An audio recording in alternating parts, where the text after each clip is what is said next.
본격 팟캐스트형 유튜브 닥터조의 쉬운 바이오 IR 줄여서 쉬바 R. 오늘은 D&D 파마텍의 두 번째 쉬운 IR 메쉬 편입니다. IR은 D&D 파마텍의 복수 IR 자료와 검증된 자료를 바탕으로 제가 재구성을 했고요. 매수 후에 발생하는 손실에 대해서는 책임지지 않습니다. 저는 전공자가 아니기 때문에 잘못된 내용이 있을 수 있고, 특히 쉽게 설명하기 위한 과정에서 논리적인 비약이 있을 수 있습니다.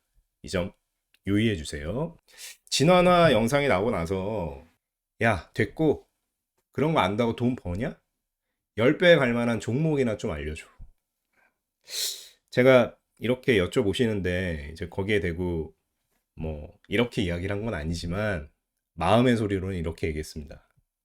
야, 알려주면 10배 될 때까지 버틸 수는 있고, 이제 많은 사람들이 템베거 종목을 꿈꿔요. 저도 마찬가지고, 특히 이제 국장바이오에 투자하시는 분들이라면 10% 20%그 정도의 수익을 얻기 위해서 이런 위험한 섹터에 들어오진 않으셨을 겁니다. 그래서 누구나 이런 펩트론 혹은 알테오젠 이런 주식처럼 이런 아름다운 그래프 안에 내가 살아있기를 바라시죠. 우선 저는 이때 펩트론을 추천할 만큼 그렇게 뛰어난 눈을 갖고 있지도 않고요.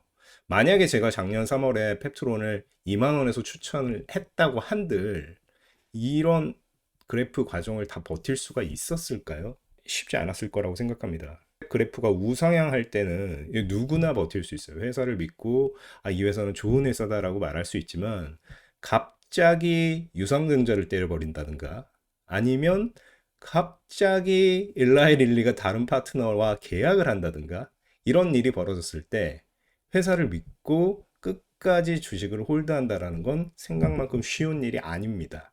좀 우스갯소리로 세상에 템베거를 먹는 사람은 두 가지 부류가 있다. 하나는 정말 뛰어난 투자자. 그래서 이 회사의 해자와 어떤 가치를 정확히 판단하고 싼 가격부터 계속 매집하고 그 회사가 빚을 볼 때까지 기다린 투자자가 있고, 나머지 하나는 그냥 바보다. 떨어지던 오르던 그냥 주체적으로 판단할 수 없기 때문에 그냥 주식을 놔뒀을 뿐인데 그게 템베거가 된 거다. 이런 이야기가 있죠. 결국에 이 모든 차트의 진폭을 견디고 1년, 2년, 3년이라는 세월을 견디기 위해서 중요한 건 딱 하나인 것 같습니다. 네. 아는 거죠. 네. 이 회사가 유상증자를 했더라도, 가장 중요한 파트너라고 믿는 파트너가 다른 회사와 계약을 했더라도 펩트론이라는 회사의 본질적인 가치를 믿고 기다릴 수 있어야 템베워를 먹을 수가 있습니다. 알아야 버틴다는 거죠. 예. 뭐 굳이 이런 것까지 다 알면서 바이오 투자를 해야 하나 싶겠지만, 한번 저를 믿어보시고 쭉 따라와 보시면 어떨까요? 오늘은 두 번째 D&D 포마텍 예고드린 메쉬 편입니다. 일단 메쉬란 무엇일까요? 보통 사람들은 메쉬라는 이야기를 들으면 당연히 축구 선수 리오넬 메시를 생각하고요. 그게 아니라고 얘기하면 메쉬드 포테이토의 그 메쉬, 그 어떤 뭉개는 이런 느낌을 생각하거든요. 아닙니다. 메쉬는 질병 이름이고, 메쉬라는 말을 하기 전에 마슬드라는 단어를 알아야 돼요. 전체 간 무게 5% 이상의 지방 무게일 경우에 대사 이상 지방 간 질환으로 정의하고, 이 질병명을 마슬드라고 합니다. 여기는 특별한 게 없고 그냥 간에 오직 지방만 쌓여 있는 상태를 말합니다. 근데 메쉬는 뭐냐? 그럼 오늘 얘기할 메쉬는 마슬드랑 앞은 비슷해요. 메타볼릭 디스펑션 어소시에이티드, 그러니까 대사 이상과 관련해서 이 뒤가 다른데 스테아토 헤파타이티스라고 나옵니다. 스테아토틱이 지방의 뭐 이런 뜻이라고 그랬잖아요. 이건 지방은 알겠어요. 그럼 뒤에는 뭘까요? 이런 게 이제 의학이 어려운 건데, 여기선 리버가 간이잖아요. 그래서 보통 이게 일반적인 영역에서는 이게 간이면 이것도 그냥 리버로 들어와야 되는데, 의학은 살짝씩 바뀌어요. 헤파타이티스도 이제 간에 염증이 생긴 걸 의미합니다. 그래서 스테아토 헤파타이티스는 지방 간염을 의미하고요. 뒤에 보는 ITIS가 붙으면 보통 염증을 이야기해요. 그래서 메쉬는 이제 비만이나 당뇨, 고혈압 등의 원인으로 이제 지방이 과도하게 간세포에 쌓였을 때 산화 스트레스 같은 걸로 인해서 염증과 손상이 생기는 질병이에요. 여기서 말하는 손상이 뭐냐 중요한데, 섬유화라고 합니다. 이게 염증에 의한 상처가 치유되면서 간 조직이 딱딱해진 상태를 말해요. 5% 이하의 지방이 있는 간은 정상 간입니다. 모든 간에는 약간의 지방은 당연히 있을 수밖에 없어요. 간 무게에 5% 이상 지방이 있는 경우, 근데 염증은 없다면 그 상태를 우리는 마슬드라고 합니다. 그리고 지방이 생긴 상태가 염증, 그리고 섬유화, 딱딱해지는 게 생긴 간을 우리는 메쉬, 대사 이상 관련 지방 간염이라고 부르는 거고, 이게 악화됐을 때 간경화, 최종적으로 간경화는 간암으로 진행되는 경우가 대부분입니다. 우리가 한번 주방용 스펀지의 비유를 해볼게요. 처음 스펀지를 사거나 스펀지를 얼마 사용하지 않으면 스펀지가 굉장히 부드럽고 푹신푹신한 상태예요. 이거를 우리는 F0라고 합니다. F는 뭐다? 섬유화의 어떤 단계를 얘기하는 거예요. F. 정상간 또는 마슬드간. 염증이나 섬유화가 없는 상태. 그런데 스펀지로 이제 후라이팬이나 이런 거를 계속 닦다 보면 기름때가 끼면서 약간 딱딱해지죠. 그 상태를 이제 F1 스테이지라고 하고요. 그게 좀 많이 딱딱해지면 F2, 그 대부분 딱딱해지면 F3라고 구분하게 됩니다. 완벽하게 딱딱해져서 이제 스펀지로서의 기능을 잃어버린 상태를 F4라고 정의를 하고 우리는 이거를 강경화라고 하는 거예요.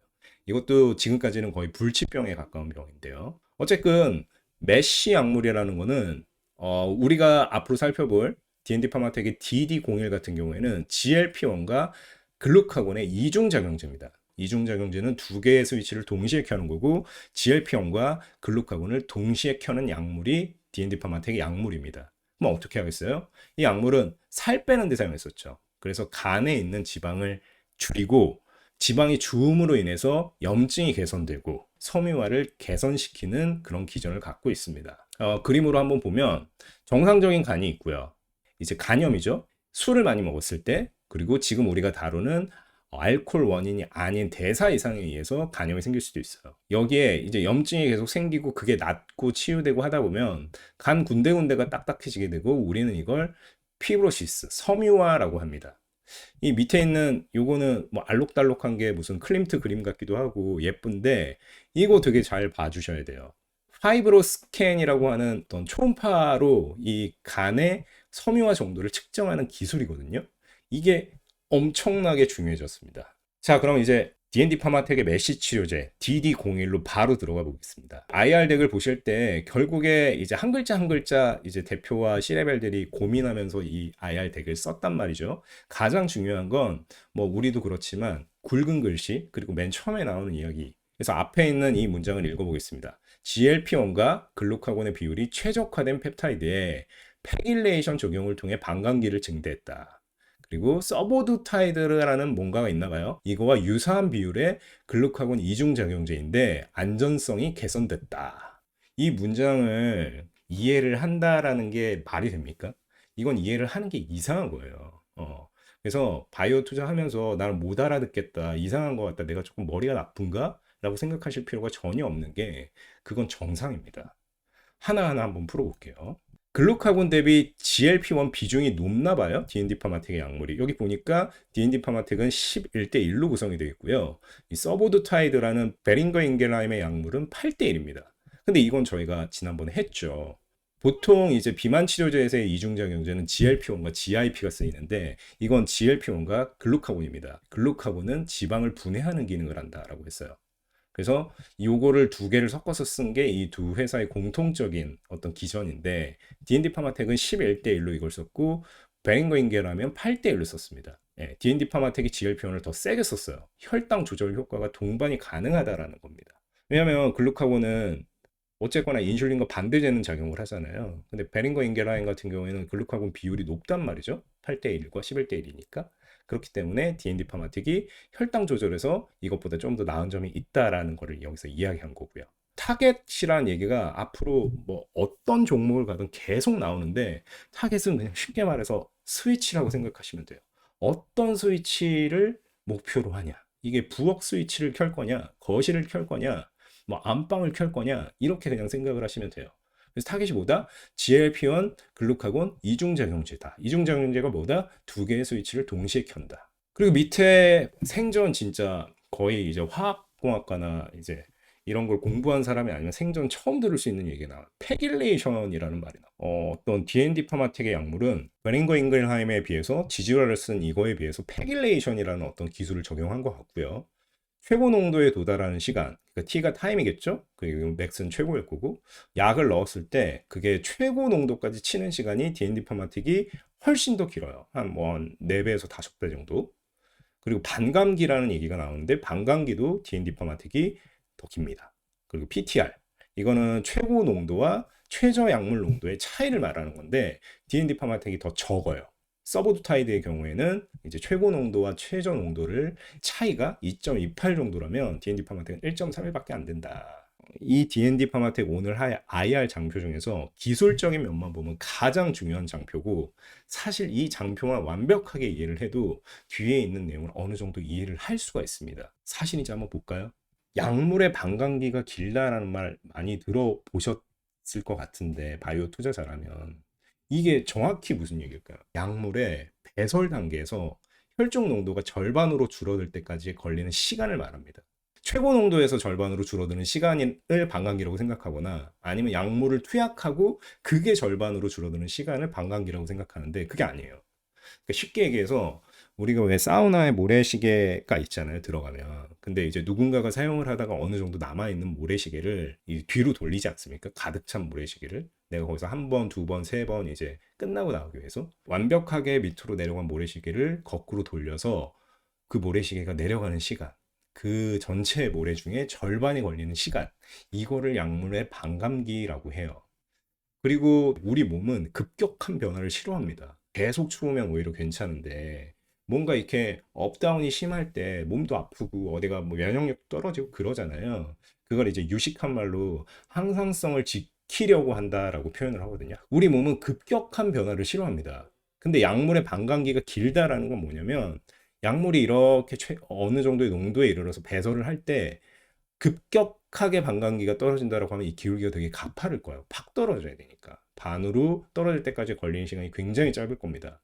근데 이게 길다라는 건 그래프의 기울기가 상당히 완만하다는 거예요. 거의 천천히 이렇게 반이 될 때까지 선형적으로 쭉 빠져버린다는 거죠.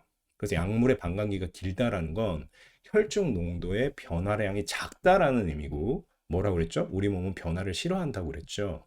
그렇기 때문에 대체로 부작용이 적은 겁니다. 그리고 반감기가 길면 이제 오랫동안 약물이 몸에 남아있기 때문에 투약 주기를 늘릴 수가 있어요. 몸 안에 약이 어느 정도 유효 농도로 남아있기 때문에 하루 뒤에 맞거나 일주일 뒤에 맞는 게 아니라 길면 한 달, 두 달, 세 달 뒤에도 맞을 수가 있는 거예요. 이런 기술을 갖고 있는 이제 회사들이 여러분이 좋아하는 펩트론, 그리고 최근에 상종가를 치고 있는 G2G 바이오, 인벤티지랩, 이런 회사들이 있습니다. 이게 장기 지속형 기술을 갖고 있는 이런 회사들 지금 굉장히 핫하죠. 주가도 좋고. 이게 바로 반감기가 긴 약물을 만들어서 이제 투약 주기를 늘릴 수 있는 이런 기술을 갖고 있는 회사들이에요. 이 개념은 꼭 D&D 파마텍 투자가 아니더라도 이제 바이오 투자자라면 반드시 알아야 하는 그런 개념이다. 여기까지 하고 다음, 패길레이션이 뭐야? 이거는 진짜 어렵죠. 이건 진짜 쉽지 않아요. 반감기는 그래도 우리가 뭐 비트코인 반감기도 들어보고 뭐 화석의 반감기도 들어보고 들어는 봤는데, 패길레이션 뭐 이런 얘기를 들어본 사람이 과연 뭐 한 100명 중에 몇 명이 될까요? 아마 저는 장담하고 전공자가 아니면 한 100명 중에 한 명이 만약에 들어봤으면 걔는 진짜 이상한 애다, 이 정도로 생각을 합니다. 패길레이션은 이제 펩타이드의 특정 부위에 폴리에틸렌 글리콜, 그러니까 PEG 줄여서 PEG라고 하는 분자량이 되게 큰 덩어리 물질을 붙이는 기술이에요. 펩타이드에 뭘 붙인다, 뭐 떠오릅니까? 네, 지난화에 했던 오랄링크, 리간드와 오테시기, 펩타이드에 비오틴 같은 비타민 리간드를 붙여서 소장의 비타민 성분을 통과하는 D&D 파마텍의 고유의 기술입니다. D&D 파마텍은 오랄링크 때도 그랬고 패길레이션을 봐도 뭘 이렇게 갖다 붙이는 걸 굉장히 잘하는 이런 회사예요. 자, 그럼 패길레이션, 그게 뭐가 중요할까요? 일단 패길레이션은 약물에 붙이잖아요, 펩타이드에. 그 펩타이드가 자기가 작용해야 될 스위치에 결합하기 쉽게 만들어서 스위치를 더 잘 켤 수 있게 만들어줍니다. 여기 사진에서 보듯이 D&D 파마텍의 패길레이션 기술은 조금 특이해요. 일반적인 패길레이션 기술은 이렇게 붙여서 뭔가 이게 수용체거든요, 스위치. 이게 스위치가 딱 달라붙기 애매하게 이렇게 각이 안 나오는 느낌인데 D&D 파마틱은 여기에 이제 패길레이션 스페이서라는 걸 이제 줄을 딱 달아가지고 딱 붙이기 좋게 만들어 놨습니다. 이런 게 바로 이제 D&D 파마틱이 갖고 있는 고유한 기술이고 특허인 거죠. 패길레이션이 되면 뭐냐? 이렇게 원래 약물에 비해서 뭐가 이렇게 덜렁덜렁거리면서 붙었잖아요. 그리고 분자량이 커졌죠. 이렇게 되면 어떻게 되냐면 모든 약물은 몸에서 작용을 하고 간 대부분은 신장을 통해서 배설이 되거든요. 근데 신장은 이제 거름막 같은 게 있어요. 배설을 하기 위해서. 근데 그 거름막을 통과하기가 이게 이제 덩어리가 커졌기 때문에 조금 어려워집니다. 그래서 원래였으면 그냥 숭 빠져서 나가서 이제 약물의 어떤 배설 단계에서 농도가 확 깎였을 게 거기서 머무르면서 서서히 이렇게 빠져나가게 돼요. 그래서 패길레이션은 약물의 반감기를 길게 할 수 있는 핵심 기술입니다. 나가서 이제 패길레이션을 하게 되면 이제 면역 반응과 독성 부작용도 줄여주는데 이거는 그냥 쉽게 설명하면 이 패길레이션이 붙으면서 몸에 이 어떤 면역 세포들이 이 약이 쳐들어왔을 때 반응을 보이기 위해서 이 침입자가 쳐들어왔다는 걸 인지를 해야 되거든요. 알아차려야 되는데 얘가 그 알아차리는 면역 세포가 알아차리는 에피톱이라는 부분을 이렇게 확 가려버립니다. 그래서 면역 세포가 뭐가 들어왔는지 모르게 해요. 그러니까 투명망토 같은 거예요. 패길레이션이. 스위치를 잘 켤 수도 있고 약물의 반감기가 길어지고 동시에 독성 면역 반응의 어떤 부작용까지 줄여준다. 이게 패길레이션 기술입니다. 두 번째 챕터로 가서 이제 DD01, D&D 파마틱의 메시 치료제 임상 시험과 결과에 대해서 한번 보겠습니다. 지난번에 왜 뭐 전임상, 1상, 2상, 3상이 뭐다 뭐 이런 얘기 했었잖아요. 이번에는 또 임상 시험 용어입니다. 이것도 한 번만 아시면 돼요. 예, 두 번 할 필요 없고 한 번만 알면 그 다음에 또 반복해서 얘기하면 아 그때 들었던 거라고 생각이 납니다. 첫 번째, 무작위 배정. 이게 뭐냐? 이건 좀 쉬울 것 같아요. 임상시험에 뭐 사람들이 막 참여를 하잖아요. 그 사람들 그룹을 나눠야 되는데 그거를 규칙에 의해서 알게 딱딱 나누는 게 아니라 임의로 막 섞어버리는 겁니다. 추첨이나 혹은 동전 던지기 이런 방식들로 보통 결정을 하고요. 두 번째, 이중맹검. 여기서부터가 이제 조금 해석하기가 어려운 부분인데 이중맹검이 뭐냐면 참가자 그리고 약을 주는 연구자 혹은 의사가 모두 누가 진짜 약을 받는지 모르고 진행하는 임상시험입니다. 진짜 약을 준 사람과 가짜 약을 준 사람을 의사나 연구자가 안다라고 하면 어떤 실험에 편견이 생길 수가 있어요. 다른 이유로 결과가 왜곡되는 걸 막기 위해서 이제 참가자 그리고 연구자 모두가 어떤 약을 진짜로 주고 있는지를 몰라야 합니다. 이 말은 뭐다? 임상 결과가 나와봐야 안다라는 거죠. 그래서 이중맹검 임상시험은 진짜 살얼음판이에요. 예, 아무도 몰라요. 회사도 모르고 아무도 모르는데 환자도 모르고 내가 진짜 약을 먹었는지도 모르고 아무도 모르기 때문에 임상 결과가 딱 나와봐야 아는 거예요. 이중맹검과 함께 같이 하는 게 이제 위약되죠. 플라시보 컨트롤이라고 하는데 특정 그룹은 진짜 약을 받고 다른 그룹은 플라시보가 이제 가짜 약을 주는 거예요. 똑같이 생겼는데 어떤 약은 진짜 DD01 약이고 주사제고 어떤 약은 그냥 뭐 셀라인이라는 건 그냥 이제 식염수 같은 거를 생리식염수 같은 걸 쏘는 거예요. 하지만 모두에게는 진짜 약이라고 말합니다. 그래야 이제 차이가 없이 평가를 할 수 있으니까. 어차피 주는 사람도 뭐가 진짜고 뭐가 가짜인지 모르잖아요. 이중맹검 때문에. 그래서 주는 사람은 모든 약을 진짜 약이라고 하고 주사하고 처치하고 먹입니다. 이게 위약대조예요. 여기에 약간 반대되는 게 오픈 라벨이라고 있어요. 이거는 흔하지는 않은데 참가자와 연구자 모두가 치료 방법이나 약물의 종류를 알고 진행하는 임상시험입니다. 그거 뭐 짜고 하는 거 아닐까요? 짜고 하는 건 아니고 이 경우에는 어떻게 하는 거냐면 약물의 부작용을 보는 보통 임상 1상이 이제 소수의 건강한 환자에게 약물의 부작용을 보기 위해서 초기 임상에 한정해서 보통 진행을 해요. 그래서 이 경우에는 이제 빠르게 진행이 가능하고 특히 중요한 게 중간에 임상 데이터를 받아볼 수가 있습니다. 아까 이중맹검 위약대조는 결과가 나오기 전에 아무도 모른다고 했지만 이건 알 수도 있어요. 어떤 임상이 오픈 라벨이다라고 하면 그거는 굉장히 유의해서 보셔야 돼요. 예를 들어서 에이프릴 바이오라고 하는 회사, 요즘에 주가 굉장히 흐름 나쁘지 않죠. 이 회사가 에보뮴으로 기술 이전한 약물이 있어요. 에이프릴 바이오 R3라는 약물, 에보뮴 그 코드로는 에보 301이라는 약물이 있는데 이게 오픈 라벨입니다. 환자 모집을 빠르게 해서 진행을 할 예정이에요. 이것만 보고도 이렇게 눈치 빠르고 바이오 짬밥이 있으신 분들은 에이프릴 바이오를 매수하거나 혹은 관종으로 올려둘 수 있어요. 왜냐하면 이 사람들은 오픈 라벨로 이 임상을 진행을 했고 이걸 이미 공표를 했어요. 그 얘기는 뭐다? 에이프릴 바이오의 연구자 혹은 의사는 이 환자들의 상태를 어느 정도 알고 있을 가능성이 있다라는 겁니다. 그럼에도 불구하고 이 회사가 임상시험을 계속 진행한다는 건 무슨 의미일까요? 돈을 써가면서 효과가 좋았을 가능성이 높다는 거죠. 네, 효과가 안 좋고 이미 약이 쓰레기인 게 드러났는데 미쳤다고 환자를 모집하고 계속 실험을 진행하겠습니까?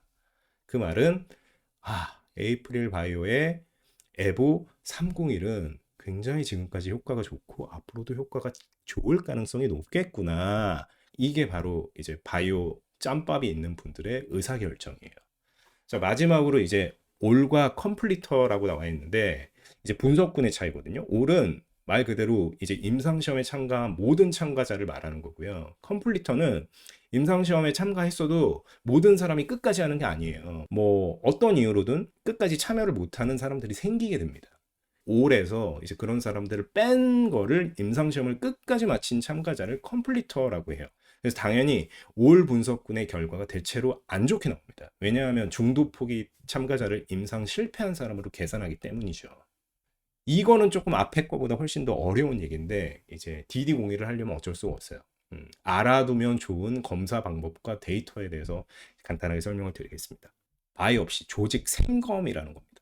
이게 바이옵시라는 단어를 뭐 세상에 쓸 일이 뭐가 있겠습니까?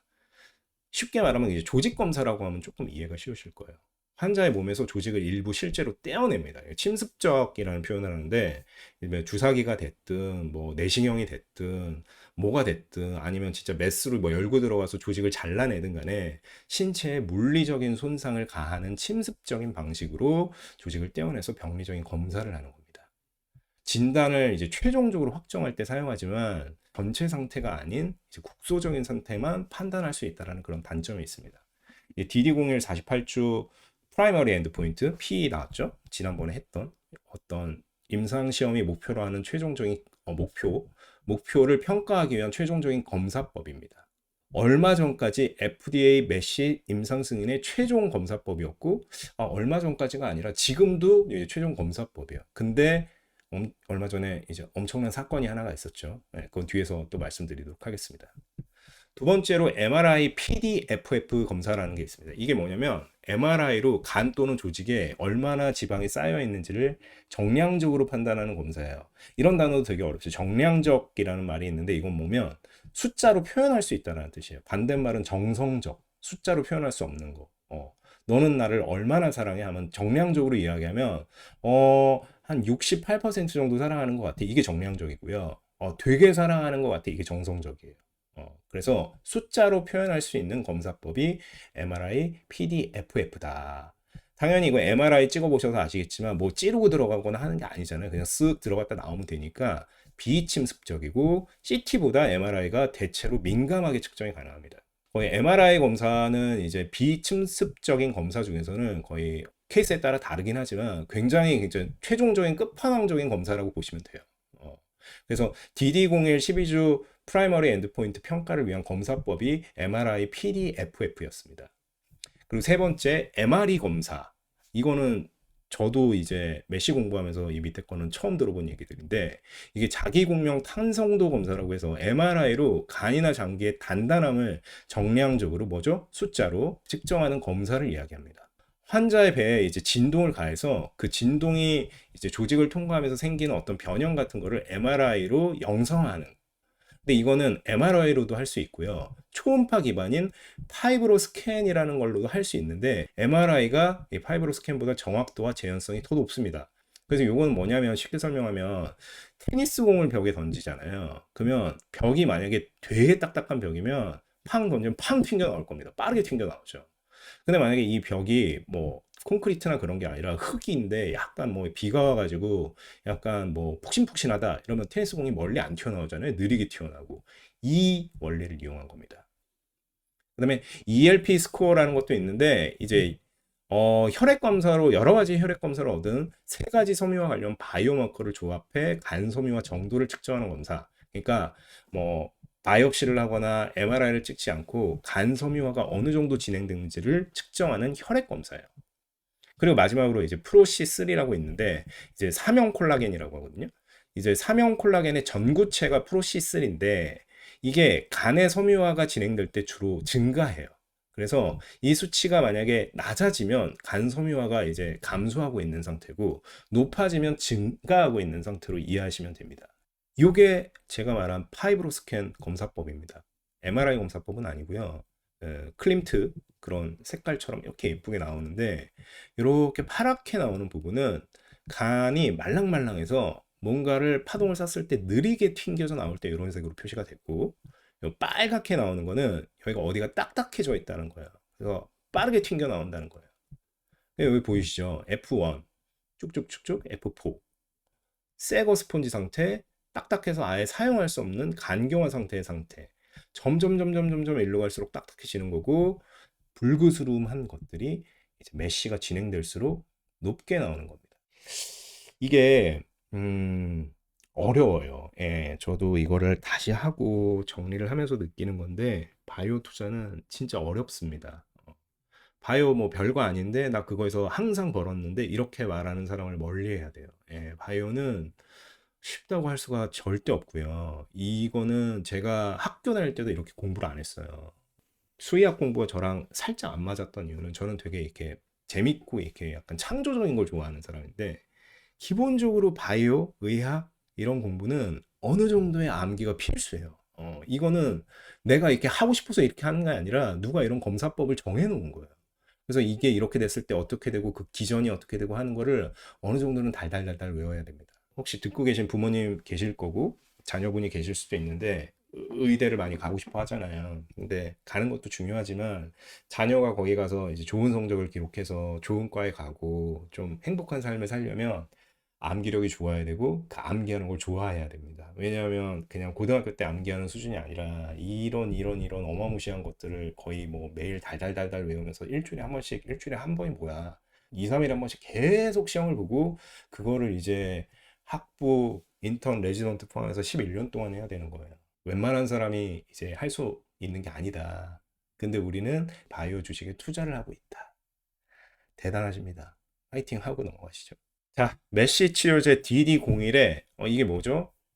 임상 디자인에 대한 어떤 얘기가 나와 있고 뭐 이런 목표가 나와 있어요. 이거는 전형적인 IND라고 볼 수 없지만 IND도 이런 내용이 담겨 있기도 합니다. 임상 시험 계획서에.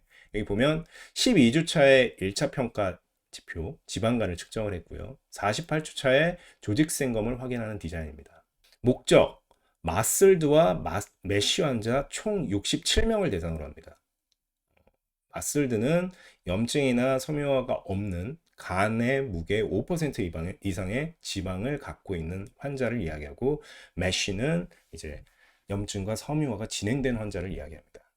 그래서 1차 평가 지표 이제 12주 MRI PDFF 영상 촬영 방식을 통해서 지방간 30% 이상 감소한 환자의 비율을 볼래요 라고 했어요. 아까 뭐라고 그랬죠?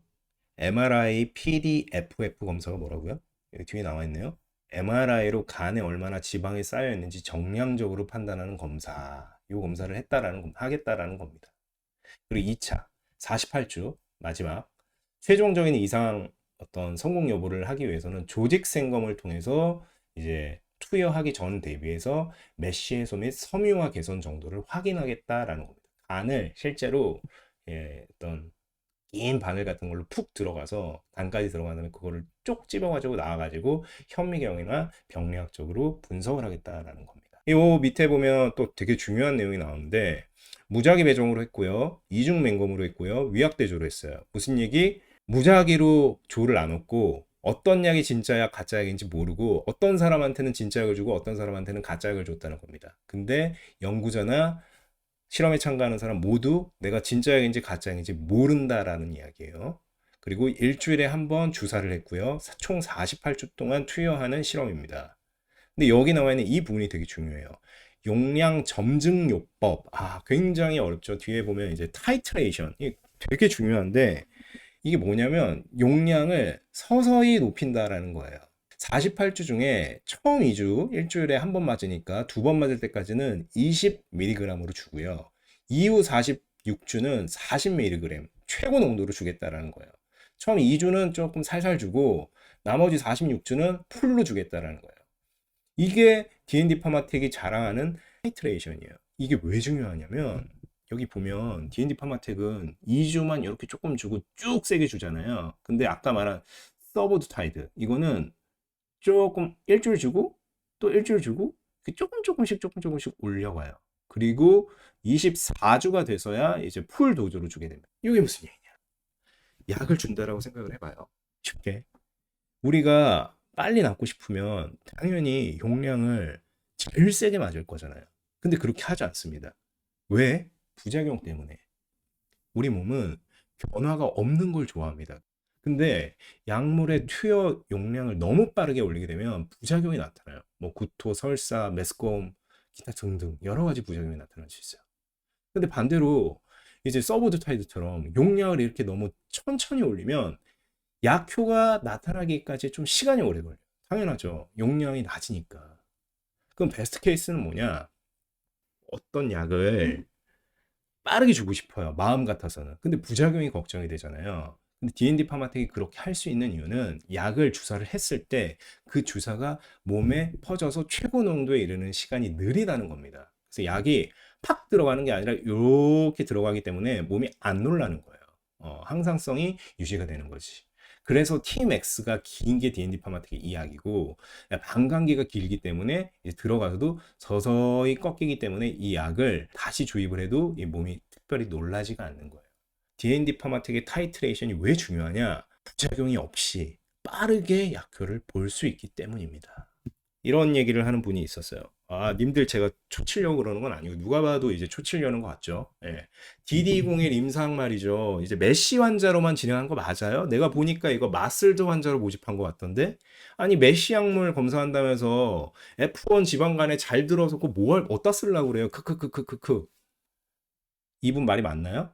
목적에 마슬드와 메시 환자를 합해서 총 67명을 모집한다고 그랬어요. 아마 메시 환자로 진단받은 환자만 모집하면 환자를 모으기가 쉽지도 않을 뿐더러 뭐 여러 몇 가지 이유 때문에 아마 이렇게 크게 넓혀놨을 거예요. 근데 이 사람이 말한 야 니네 메시 약 한다면서 마슬드 환자에다가 쌓아놓고 그게 잘 되는지 안 되는지 정신 승리하면 뭐 하자는 거야 크크크크 어느 정도 일리가 있습니다. 근데 모집 이후에 이제 조직 생검을 실제로 처음에 이제 들어오고 나서 이분들에게 다 생검 이제 간에 찔러 넣어서 그 조직을 실제로 현미경으로 보는 걸 시행을 했거든요. 이때 확인된 환자의 전체의 78%가 메시 환자였습니다. 여기 보시면 이제 79% 플라시보 약을 가짜 약을 먹은 거에서 79% 진짜 약을 먹은 사람들 75%. 그래서 이분이 말한 메시 환자로만 진행한 거 맞아요? 아, 100% 그런 건 아니지만 70% 넘게는 메시 환자로 진행했어요. F1 지방간에 잘 들어봐서 뭐예요? 아니에요. F1부터 F3 다 듣는 약이에요. 이렇게 이제 D&D 파마텍의 임상으로 반박을 할 수 있는 겁니다. D&D 파마텍이 제가 투자를 한 이후에 아마 뭐 상장하고 처음이자 마지막이었던 것 같은데 상한가를 딱 한 번 갔어요. 그때가 언제냐면 이제 메시 치료제 DD01의 12주 결과가 나온 날이었습니다. 상한가를 뭐 점상으로 한 방에 빡 깨끗하게 간 것도 아니고 막 풀렸다 뭐 됐다 뭐 이런 결국에는 상한가를 가까스로 갔어요. 그때 이 결과가 나왔던 거예요. 12주 동안 투여를 했는데 이제 길게 투여한 경쟁 약물에 대해서 와 이거는 대박이다라는 결과가 나온 거죠. 보면 D&D 파마텍 아까 올 컴플리터 뭐랬죠? 올이 좀 나쁘게 나오는 이유를 뭐랬죠? 예, 전체 환자 중에 몇 명은 도망간다고 그랬죠. 들어온 환자 대비에 76%의 환자가 30% 이상 지방간 감소를 보였다는 겁니다. 그리고 뭔가 끝까지 나와 있는 환자만 계산하면 86%. 근데 제가 여기에 두 가지 이 사각형을 쳐놓은 게 뭐냐면 아까 얘기한 베링거 인겔하임의 서보드 타이드에 쳐놓은 이유가 있어요. 뒤에도 나오겠지만 이 약이 중요한 게 우리가 생각할 때 현존하는 최고의 메시 약물이라고 생각하는 약물이 바로 베링거 인겔하임의 이 서보드 타이드입니다. 뒤에 타이드가 붙었으니까 뭐다? 펩타이드다. GSK에 이렇게 쳐놓은 건 뭐냐면 GSK 약물은 아니고 GSK가 이 약물을 사왔어요. 엄청나게 비싼 가격에. 에피모스 페민 뒤에 타이드가 없네? 이거 펩타이드예요? 아니에요. 예, 펩타이드가 아니고 FGF21이라는 약물, 타겟을 하는 약물입니다. 이 스위치를 켜는 약물이에요. 이 약물이 최근에 GSK라는 빅파마에서 사갔던 약물입니다. 엄청나게 비싼 돈을 주고. 근데 D&D 파마텍 결과가 뭐다? 올로 계산해도 76%예요. 그러면 요거보단 조금 낮고 요거보다 1% 낮고 3% 낮아요. 대신 뭐다? 이건 12주 동안만 투여를 했고 이건 28주, 이건 48주. 생각을 해보는 거죠. 아, 12주 동안 투여를 했는데도 거의 이제 28, 48 한 애랑 비슷한데 만약에 이거를 48주 동안 투여하면 어떤 결과가 나타날까? 어떨까요? 저는 설레서 잠이 안 옵니다. 짧은 투약 기간에도 불구하고 장기 투여 경구양부 대비 효과가 좋았다. 보통의 대사성 질환에서는 약물의 효과는 복용 기간과 대체로 비례합니다. 길게 먹으면 효과가 더 좋게 나와요. 앞으로 이거를 4배 가까이 먹였을 때 77%라고 했죠? 76%. 1%안 될까요? 안 될까요? 이 약물이 뭐다? 현존하는 최고의 약물이다. 그리고 짧은 투약 기간에도 불구하고 약물 대비 유효성을 보였다. 평균 지방감 감소율. 보죠? 올이 좀 구리게 나온다고 했죠? 이제 올 62% 나왔어요. 겁나 비싸게 사간 거 49%, 이제 현존하는 최고의 약물 64%. 그리고 30% 이상 환자의 대부분이 50% 이상 지방간이 감소했고요. 여기 50%의 환자가 지방간이 정상화됐대요. 아예 그냥 지방간이 있었는데 약을 12주 동안 맞고 나니까 일주일에 한 번씩 주사를 맞고 나니까 아예 지방간이 정상간이 돼버렸어. 여기 나오잖아요. 지방간 5% 이하. 아까 뭐라 그랬죠? 마슬드의 기준. 전체 간무게의 5% 이상 지방이 차지할 때를 마슬드라고 했어요. 근데 이 지방간이 5% 이하가 됐으니까 이 사람은 뭐다? 정상이다. 이제 가시면 된다. 그리고 12주 투여 후 MRE 등 중요한 섬유와 바이오마커에서 통계적으로 유의한 개선 효과를 확인했다. 이제 바이오마커라는 얘기가 많이 나오는데 침습적으로 뭐 생검을 하거나 한 게 아니라 영상검사, 혈액검사 뭐 이런 검사를 통해서 나온 어떤 데이터를 바이오마커라고 해요. 바이오마커를 통해서 섬유화가 개선되는 것을 확인했다라는 겁니다. MRE, 엘프 스코어, 프로C3 아까 다 설명했죠. 다시 끌고 오면 MRE 간이나 장기의 탄성도를 정량적으로 MRI로 측정한 거고요. 테니스공 벽에 던지는 거. 그래서 빠르게 튕겨 나오면 딱딱한 거, 느리게 튕겨 나오면 부드러운 거. 이게 뭐다? 파이브로 스캔보다 더 정확하다. 엘프 스코어 세 가지로 얻은 바이오마커 조합해서 섬유화 정도를 측정하는 검사다. 프로시3 사명 콜라겐의 전구 체중 하나로 섬유화가 진행될 때 증가한다. 그러니까 이게 높다라는 거는 섬유화가 많이 진행됐다라는 거잖아요. 그럼 보면 D&D 파마텍은 플라시보에 비해서 다 낮아요. 마이너스잖아요. 섬유화가 진행이 덜 됐다라는 거죠.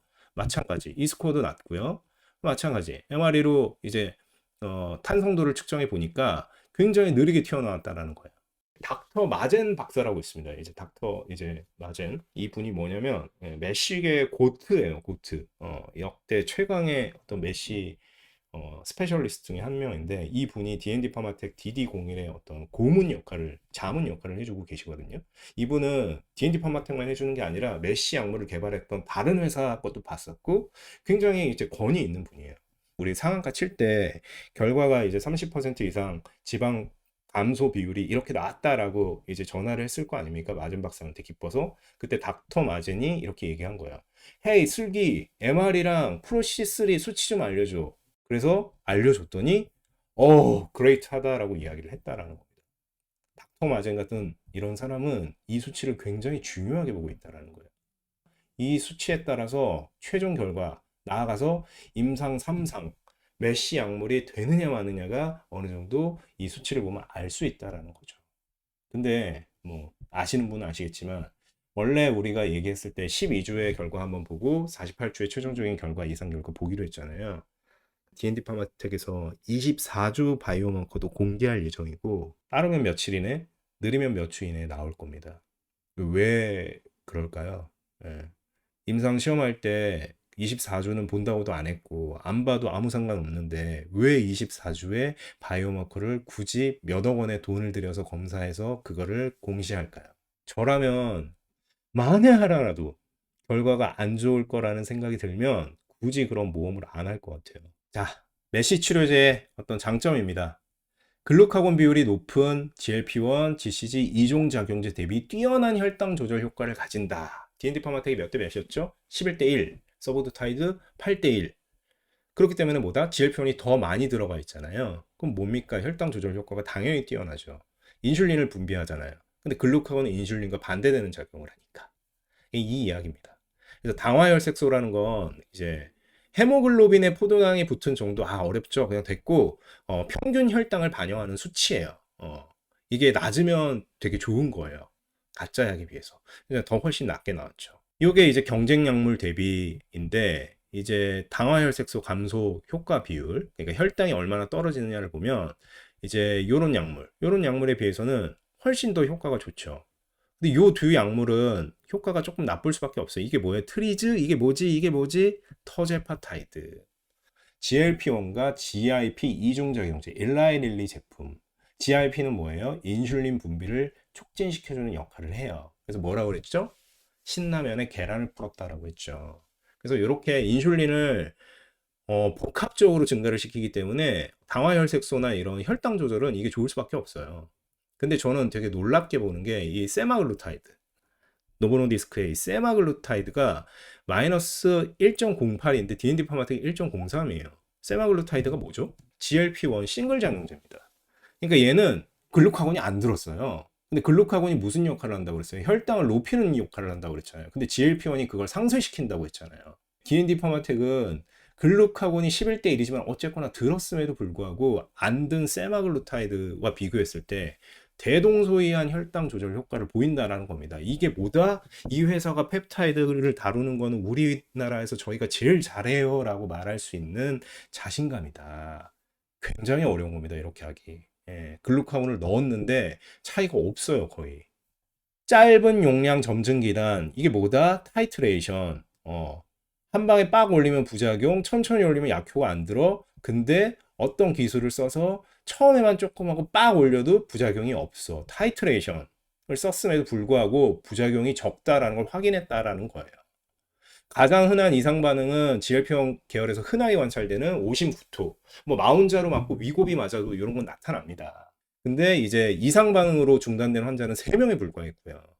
이게 이제 경쟁 약물에 비해서 16%가 중단을 했는데 우리는 9%밖에 중단을 안 했어요. 소보트사이드보다 현존하는 최고의 약물 후보 중에 하나다. 우리 약물이 DD01이 훨씬 더 안전하다라는 얘기죠. 메시는 어떤 병입니까? 최종적으로 간경화에 이르러서 간암으로 진행될 수도 있는 거. 치료를 안 하면 죽을 수 있는 약이에요. 비만 치료제가 아니거든요. 구토, 오심, 요거 물론 안 하고 아무 문제 없으면 좋지만 내가 간경화인데 혹은 뭐 간경화가 될 수 있는 메시 뭐 F2 환자인데 이 약을 안 먹을까요? 그렇진 않을 거다. 죽을 수도 있는 병이기 때문에 웬만한 부작용은 환자들은 감수하려고 들 거예요. 그럼에도 불구하고 D&D 파마텍의 부작용이라고 하는 건 머리가 너무 아파서 뭐 기절하고 이런 게 아니라 그냥 살짝 메스꺼운 정도. 그것도 매우 적다라는 겁니다. 안전한 약이다. 자, 세 번째 챕터. DD01의 경쟁 약물과 기술 이전. 우리가 이제 항상 이제 경쟁자를 봐야 돼요. 우리만 잘났다고 항상 얘기해도 이제 세계는 넓다고 밖에 더 잘난 애가 있을 수 있거든요. 그래서 이제 바이오 투자가 꼬라박을 때 주로 패턴을 보면 대표나 회사는 자기가 짱이라고 얘기하니까 진짜 짱인 줄 알았는데 아니었던 거지. 그래서 경쟁 약물과 냉정하게 분석하는 게 되게 중요해요. 자, 메시 치료제 타겟별 치료제의 특징에 대해 알아보겠습니다. 대단합니다. 이런 거 얘기 안 하거든요, 아무도. 예, 저도 이거 하면서 약간 현타가 온 게, 내가 왜 이런 걸 하고 있지, 지금? 내 나이가 몇 살이고 지금 진료도 보고 해야 되는데, 내가 학부생 때도 이렇게 안 했거든요. 근데 되게 신기한 게 돈이 들어가고, 그것도 큰 돈이 들어가고, 또 수익이 나고, 이 회사에 대해서 되게 리스펙 하다 보니까 이제 공부하는 게 되게 재밌는 거예요. 그래서, 내가 아직 이해 못하는 이 회사의 기술이 무엇일까, 이런 걸 보는 게 되게 재밌더라고요. 그래서, 괴롭지만 즐겁게 한번 해봤습니다. 볼게요. 첫 번째, 우리 DD01이 타겟하는 게 뭐다? 스위치 위치, GLP-1, 글루카곤 이중작용제입니다. GLP-1 체중 감량하죠?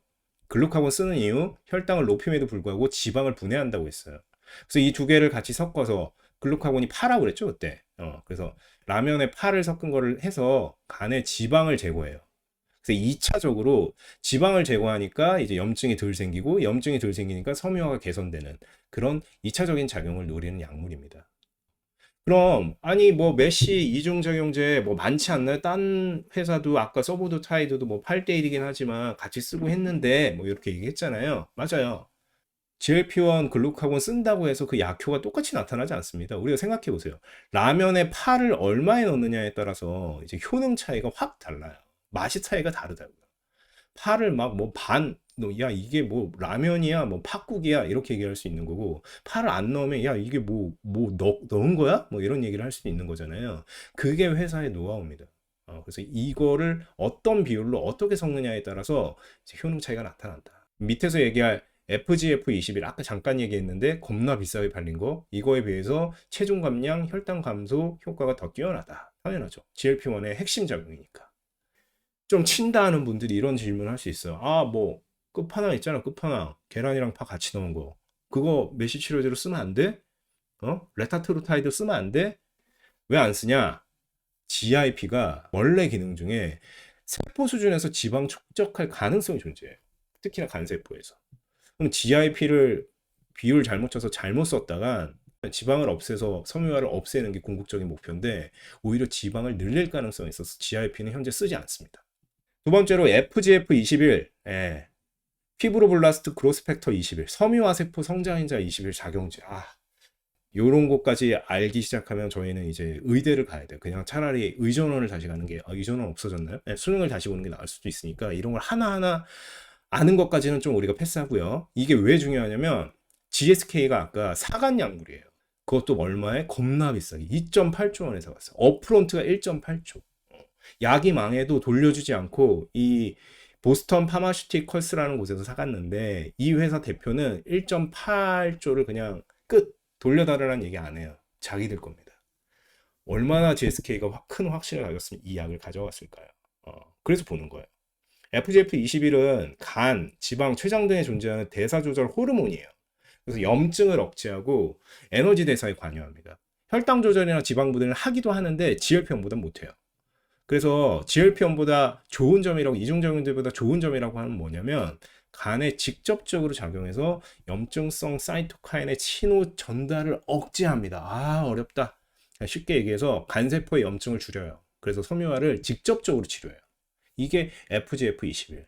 FGF21이 이중작용제에 비해서 좋은 게 뭐야? 라고 하면, 직관적으로 얘기하면 얘는 간세포에 직접 작용해서 섬유화를 치유합니다. 세 번째, 이상한, 베타죠?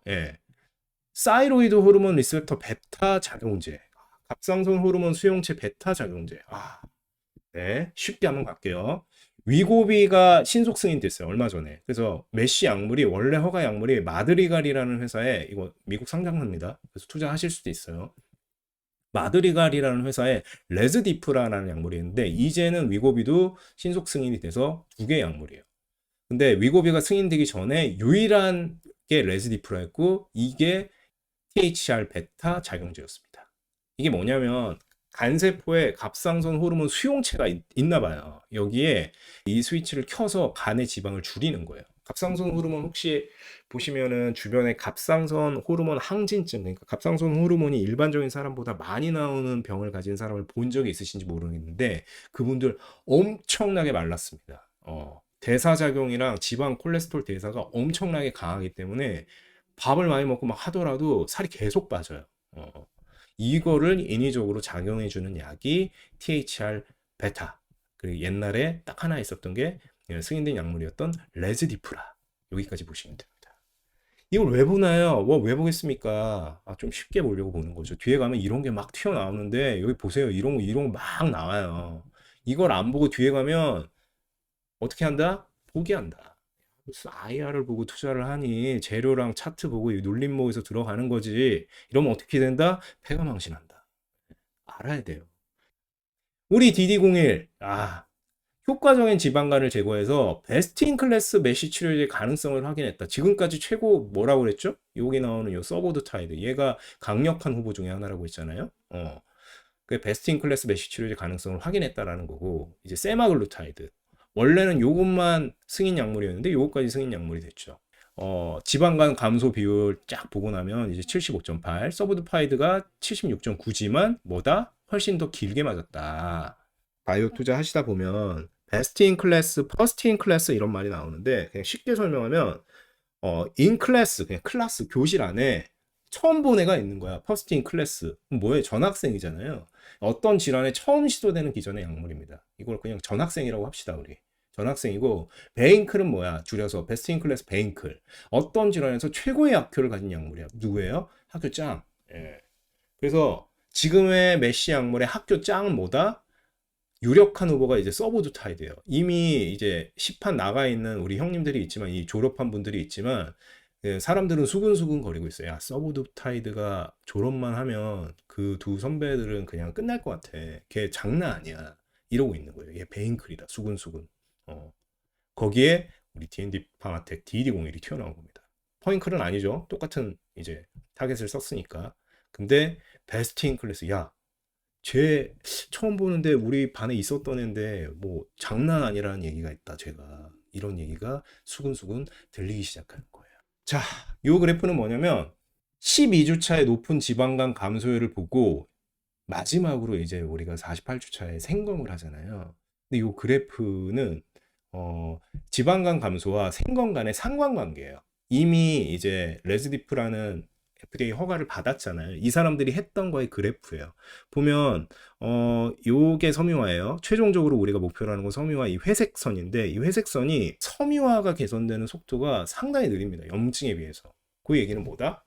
간 섬유화의 개선은 메쉬의 개선보다 더 늦게 나타난다. 물론 메쉬라는 게 이제 염증의 섬유화 개념까지 포함하고 있긴 하지만, 이제 국소적으로 봤을 때 염증이 빠지는 건 쉬워요. 지방이 빠지고 염증이 빠지는 건 쉽지만, 간 섬유화가 개선되는 건 더 오랜 시간이 걸린다라는 겁니다. 지방이 빠진 다음에 염증이 줄어드는 거고, 염증이 줄어야 섬유화가 줄어드는 거니까 좀 길게 보는 거예요. 근데 무슨 일이 있었냐? 얼마 전에 알티뮴이라는 회사가 있어요. 이 회사도 야, 쟤 좀 친다더라, 이런 소문을 들었던 애인데, 당연히 얘네가 이제 임상에 성공할 줄 알았어요. 왜냐하면 얘네는 임상 2상을 두 파트로 나눠서 진행했어요. 그래서 1B, 2B 이렇게 진행했는데, 첫 24주간의 임상 결과가 되게 좋았거든요. 게다가 GLP-1, GCG 이중작용이 어느 정도 검증이 된 거잖아요. 그래서 당연히 성공을 하겠지 했는데 실패했어요. 비상에 걸렸죠. D&D 파마텍 주주들한테. 왜? 야, GLP-1, GCG면은 뭐 된다며. 근데 왜 안 돼? 우리도 안 되는 거 아니야? 여기 보시면 이분들 알티뮤는 임상 1상 24주 동안 1비상 진행했을 때 효과가 되게 좋았어요. 근데 여기에 쭉 끊기죠. 환자가 달라졌습니다. 임상 참여 환자가 여기 있던 사람이 이렇게 쭉 간 게 아니라 안녕히 가세요 한 다음에 새로운 환자가 왔어요. 이 사람을 대상으로, 그러니까 48주가 아니라 24주 동안 약을 투여를 한 다음에 조직 생검을 한 겁니다. 근데 생검 뭐라고 그랬죠 아까? 시간이 오래 걸린다고 했어요. 섬유화를 개선하는, 생검으로 확인해서 섬유화 개선을 확인하는 데는 지방이나 염증이 감소하는 것보다 시간이 오래 걸린다고 했어요. 근데 알티미는 자신이 있었나 봐요. 속도가 되게 중요하거든요. 왜냐하면 빨리빨리 내가 짱이야 해야 이렇게 뭐 좋은 조건을 받고, 이제 좀 이런 얘기 좀 그런데 막 조직에 스카우트 되고, 저 그런 사람 아닙니다. 예. 아무튼 비유를 하다 보니까 그렇게 흘러간 거지. 공부 1등을 해야 그래. 공부 1등을 해야 TO가 하나 있는 서울대 가고 뭐 좋은 연구원 스탠퍼드 가고 하는 거지. 빨리 나가야 될 거 아니에요. 저 다 풀었어요. 이렇게 손 빨리 들어야지 집에도 빨리 가고. 그러니까 욕심이 있었던 거예요. 빨리 하려고 24주 동안 했는데 이제 뻑이 난 거죠. 그러면 야, 이거 니네도 안 되는 거 아니니? 전 아니라고 봅니다. 이건 RTON의 실패지 GLP-1 글루카곤의 실패는 아니다. 첫 번째, 이건 이미 우리의 그 학교 짱으로 유력하게 거론되고 있는 서보드타이드가 이미 증명을 했어요.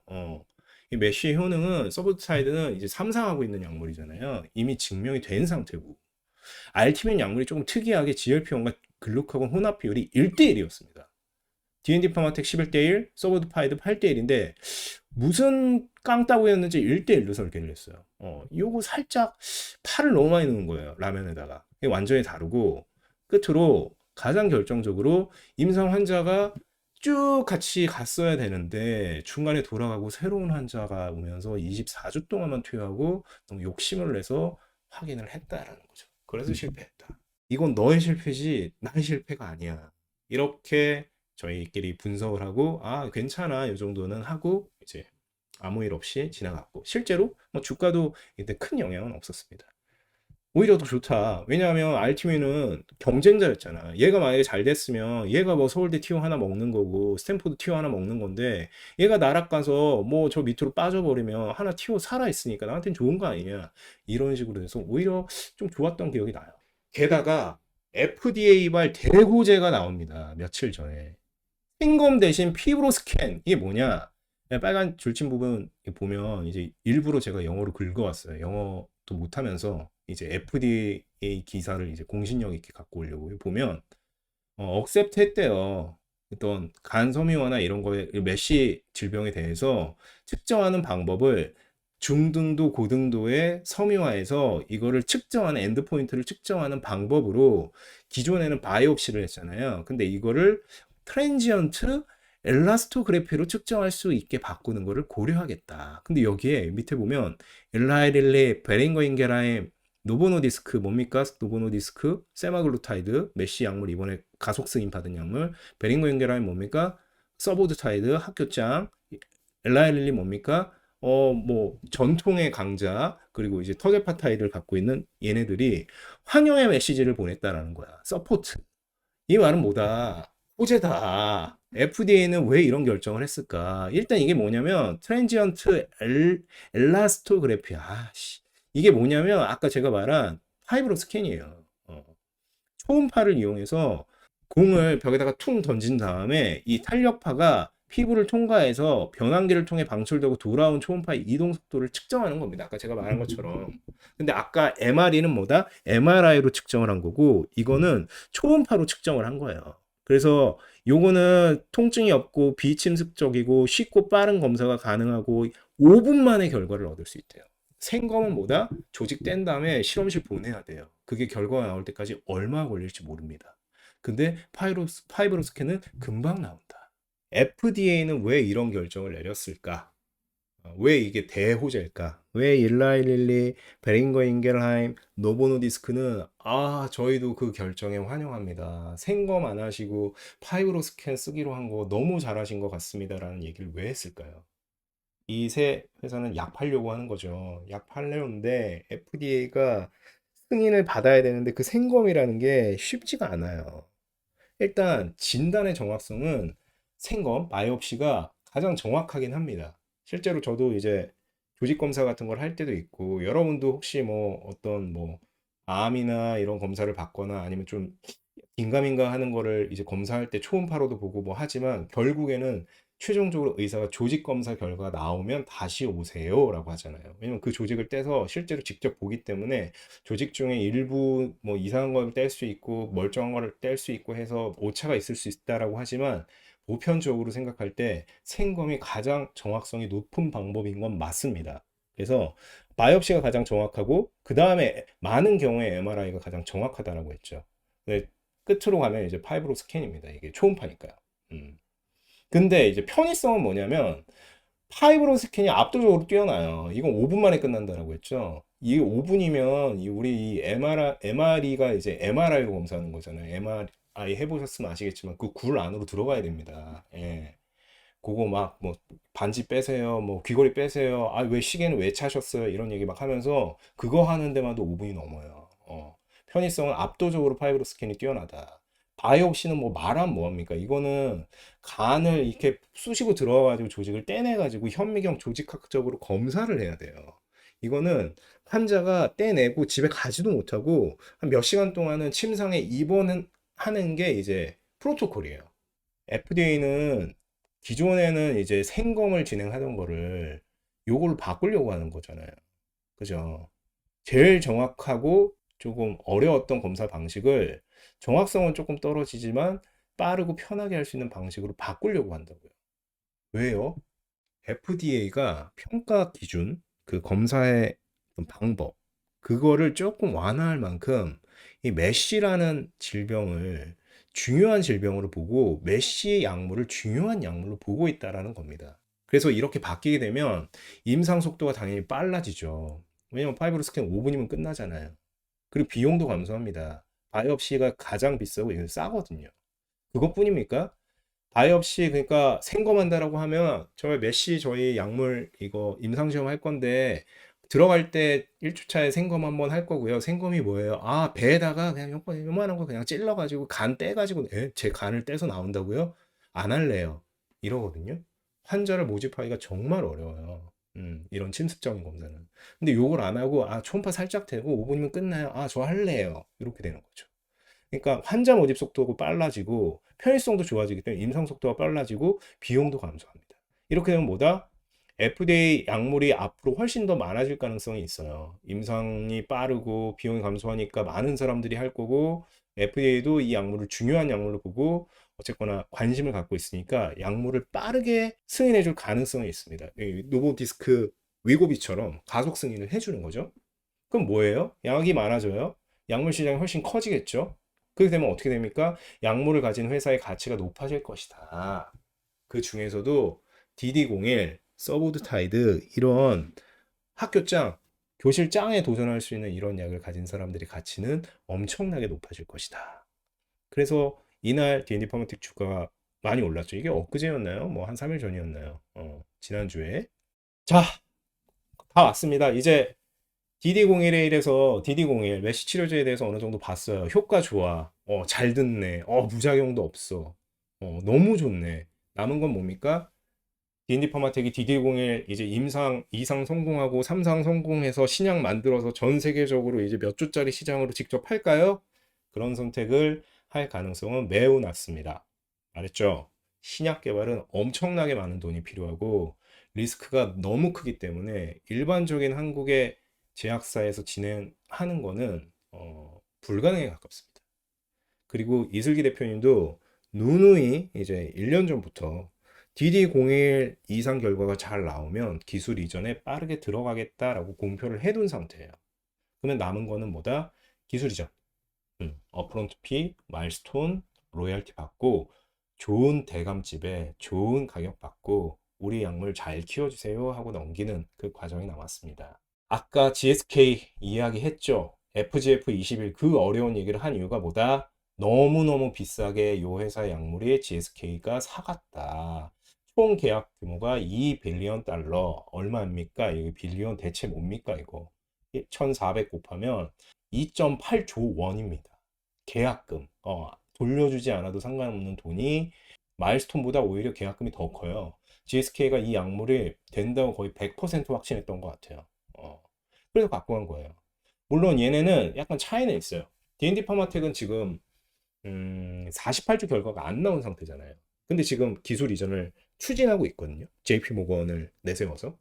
그렇기 때문에 이제 사는 사람 입장에서는 뭐 니네 약 좋은 거 알겠어. 뭐 지방간 감소도 괜찮고 30% 이상 감소 환자 비율도 되게 괜찮네. 게다가 니네는 12주밖에 안 맞았잖아. 더 맞으면 굉장히 잘하겠네. 이런 거 충분히 느낄 수 있거든요. 게다가 GLP-1 글루카곤 이중작용제니까 살도 빠지고 혈당 관리도 되잖아. 야, 트렌디하다, 야. 힙하다, 힙해. 내가 살게.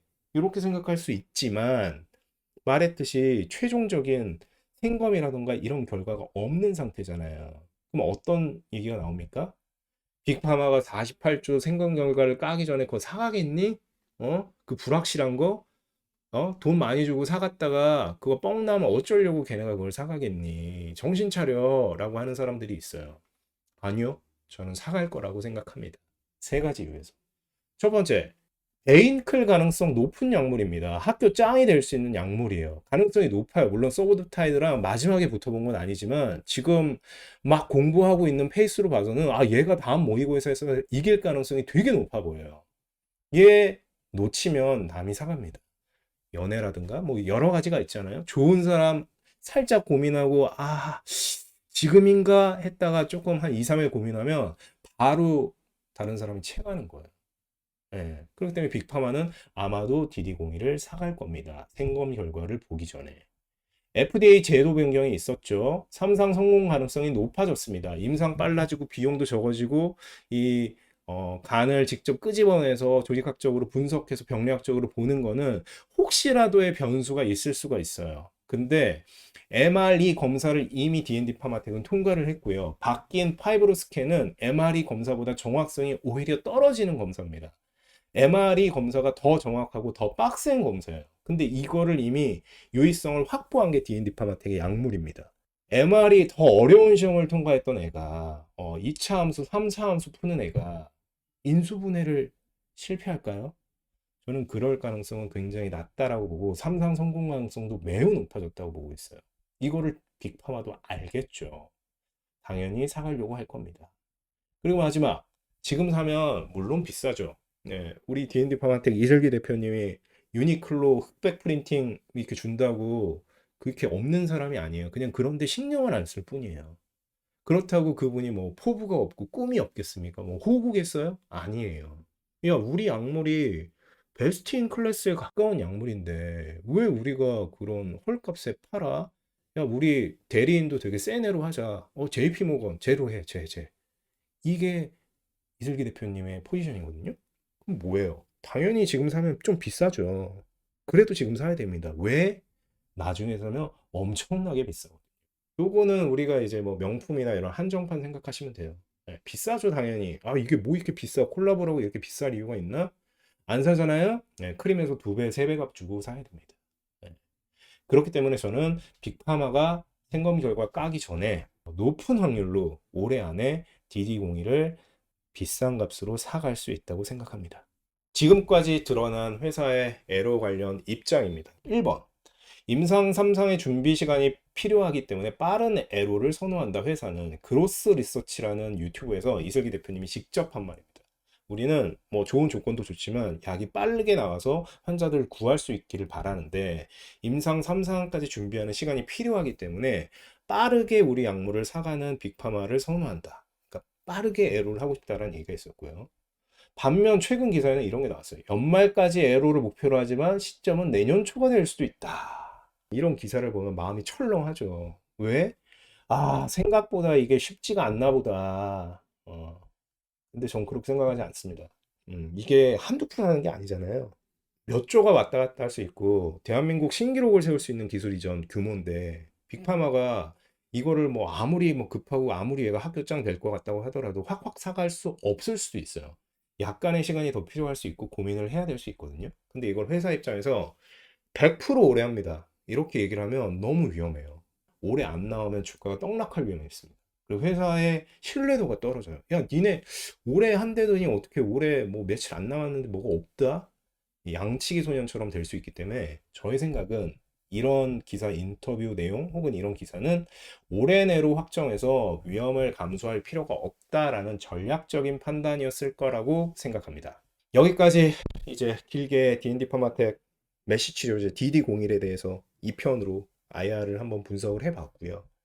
마지막으로 이제 D&D 파마텍 우리 미래와 이제 앞으로 어떻게 투자할 것이냐에 관해서 짧게 한번 말해보도록 하겠습니다. TLY012라는 게 또 있어요. 아, 이거 뭐야? 이거 뭐 파이프라인이 뭐가 한두 개가 아니에요. 이 회사는. 지금 분명히 우리 DD02S부터 해가지고 우리 땅 보는 우리 전문가님들 메세라 조스 아닌 그 토스뱅크에 넘겼던 그 비만만 해도 파이프라인이 이만큼 있는데 거기에다가 오늘 메쉬 했잖아요. 몇 조에 막 팔려나가는 이 파이프라인이 또 하나 있는데 떡하니 빅파마가 사갈 수 있는 TLY012라는 게 나왔습니다. 이게 뭘까요? 기사로 보면 섬유화증 공통된 병리 기전인 근섬유화세포의 DR5, 데스 리셉터 5, 와, 이름이 멋있네요. 예, 수용체에 선택적으로 작용하는 약물이래요. 5년, 6년 전에 FDA로부터 만성 췌장염과 전신 경화증에 대해 희귀의약품으로 지정을 받았고, 현재는 일상 IND가 완료된 상태다. 그래서 돈만 있으면 빨리 임상할 수 있다. DD01과 시너지도 기대된다. 이 TLY012가 이제 장난이 아닙니다. 뭐다? 전신 경화증. 경화증이 뭐다? F4, 간경화. 간경화는 뭐다? 자칫하면 암으로 변할 수 있고 불치병에 가깝다. 근데 이거에 대한 적응증을 인정을 받아서 희귀의약품으로 지정받았고 FDA가 야, 제발 빨리 좀 이 약 좀 성공시켜서 만들어줘. IND까지 완료를 해놓은 상태입니다. DD01은 간경화에는 효과가 없어요. 정상간, 그리고 F1, F2, F3 약간의 염증과 섬유화를 갖고 있는 메쉬 질환에는 치료 효과가 있지만 F4 이미 스펀지가 딱딱해져서 쓸 수 없는 상태에는 효과가 없습니다. 근데 이 TLY012가 그거를 치료할 수 있다라는 얘기예요. 전임상을 통과했고 이제 일상에 들어가면 되는 겁니다. 이 얘기는 뭐다? 이것도 잘 되고 이것도 잘 됐을 때 F0부터 F4까지 모든 이제 정상간부터 메쉬, 경화증까지 모든 풀 파이프라인을 보유하는 간질환의 고트 회사가 된다라는 겁니다. 이제 간암 치료제만 있으면 이제 간은 다 갖고 있는 거예요. 이게 뭐 어마어마한 이야기입니다. 그래서 TLY012도 사실은 엄청난 재료고요. 여기 희귀의약품 지정, 이거 너무 옛날에 비상장 시절에 너무 오래전에 받아서 그런데 이것만으로도 상한가 칠 수 있는 게 국내 바이오 주식 시장이에요. 근데 이 회사는 뭐 그런 거예요. 막, 장점이 너무 많은 거예요. 막 예쁘고 막 목소리도 좋고 공부도 잘하고 성격도 좋고 하다 보니까 뭐 일반적인 애들은 못생기고 공부도 못하고 머리도 나쁜데 뭐 마음이 착하면 그래도 쟤는 마음이 되게 착하니까 그래 나쁘지 않아 이러면서 막 상한가 보내고 이러는데 안 보이는 겁니다 이 정도로는. 왜냐면 뭐가 너무 많아. 뭐 복잡해. 저 회사는 뭐 하는 거야. 뭐 피터 틸이 무슨 파킨슨 때문에 투자한다더니 무슨 비만 치료제를 하고 있고 메시는 또 뭐고 TLY012는 뭐고 뭐 볼테드 시퀀싱 뭐 엔비디아는 또 뭐야. 이게 D&D 파마텍이 갖고 있는 어떤 패러독스예요. 너무 잘나서 사람들이 그걸 안 믿거나 그걸 잘 못 보는 것 같아요. 저희 같은 이런 선도적인 주주들만 그걸 4만 원, 5만 원대부터 봐서 지금까지 쭉쭉쭉쭉 불려온 거지 일반적인 분들이 아직 그걸 못 보고 있는 것 같아요. 저는 이게 너무 안타깝지만 결국엔 사필 규정 이런 회사는 성공할 거야. 그래서 D&D 지금 사요? 사요? 너무 오른 거 아니에요? 화요일 날 또 엄청나게 올랐던데 갭 내린 거 다 메웠던데 지금 사요? 너무 고점 아니에요? 저는 어떤 주식을 살까 말까 볼 때 크게 두 가지 관점으로 해요. 하나는 업사이드 관점. 이 주식이 어디까지 올라갈 수 있을까? 그래서 제가 템을 많이 본다고 그랬죠. 시장이 커야 이제 최대한 상승할 수 있는 실링이 높아지니까. 애플의 10년 월봉이에요. 몇 배 올랐습니까? 여기서부터 거의 16배, 17배 올랐는데 이게 좀 작아서 안 보이지만 2013년이거든요. 2013년이면 아이패드 막 나오고 2탄 나왔나 막 이러고 아이폰 이제 막 사람들이 엄청 쓰려고 하던 그때일 거야. 그래서 애플 이때 들고 있었던 사람들은 이 밑에서부터 주가가 많이 올랐을 텐데 그냥 안 팔았어요. 안 팔고 있던 사람들은 지금 16배, 17배 이렇게 번 겁니다.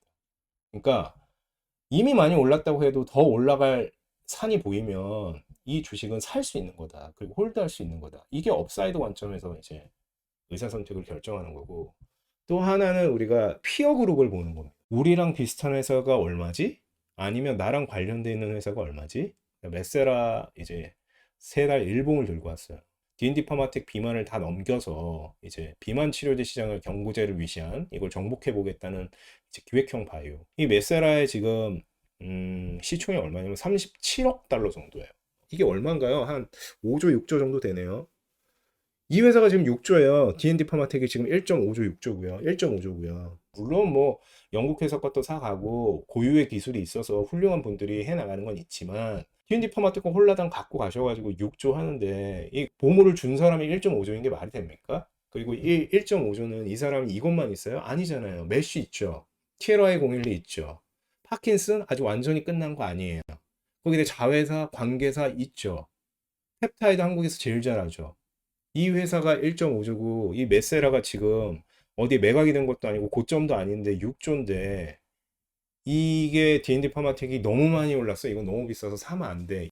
저는 저평가 구간이라고 생각된다면 손이 안 나갈 이유가 없다. 잠실 리센츠를 생각해 보세요. 리센츠 우리 그 원장님 10년 전에 꼭지 상투 잡는다는 말 듣고 안 샀다가 지금 술 먹을 때마다 얘기하는 그 잠실 리센츠.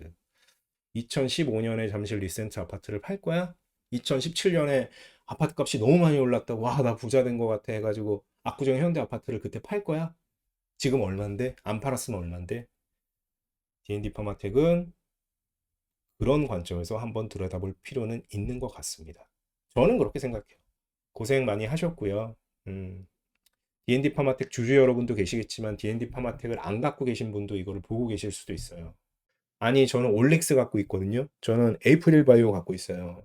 저는 인벤티지 랩 갖고 있는데 그거 해주세요. 그때 되면 볼게요. 이 짤 아시나요? 이제 제가 되게 좋아하는 조성진 피아니스트가 쇼팽 발라드 4번에 대해서 자기가 어떻게 치는지에 대해서 짧은 쇼츠로 나와 있는 건데 이 쇼팽 발라드 4번은 내가 시작하는 음악이 아니다. 이 음악은 이미 시작되고 있는 음악이고 그 음악 안에서 나는 건반을 누를 뿐이다 라는 이야기를 합니다. 투자는 매수 버튼을 누를 때 시작되는 게 아닙니다. 공부를 시작하셨으면 이미 투자가 시작된 겁니다. D&D 파마텍에 투자하고 계신 주주 여러분은 당연하고 투자를 혹시 안 하고 계신 분들도 이런 얘기 다 피가 되고 살이 되고 또 D&D 파마텍은 좋은 회사거든요. 여러분의 가정을 패가망신시킨 그런 종목은 아니라고 저는 확신합니다. 이 기회에 비록 내가 투자하고 있지 않더라도 이런 이야기 잘 들어보시고 여러분의 바이오 투자에 작게나마 도움이 되었으면 좋겠습니다. 이상으로 닥터조의 쉬운 바이오 쉬바 R 에피소드 3 끝!